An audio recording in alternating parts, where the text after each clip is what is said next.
I flew out of Las Vegas McCarran Airport, and I flew to Groom Lake in a 737 aircraft.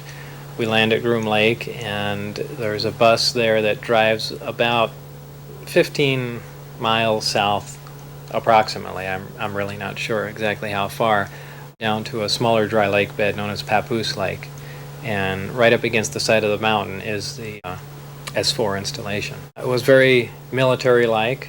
It was certainly not a scientific atmosphere.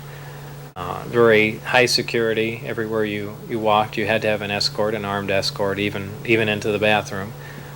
All doors lock and open with your badge, and it was a very oppressive atmosphere. How many times did you spend on this atmosphere before you saw the craft for the first time?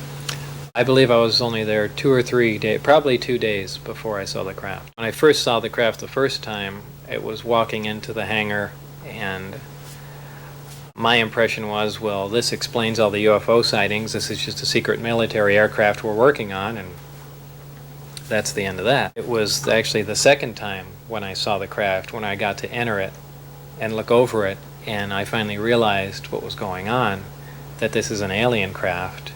And of course, this was after I read the briefings. And that was a totally different feeling. That was not a feeling of excitement. It was an ominous feeling, a feeling as if you shouldn't even be there. It's very difficult to describe.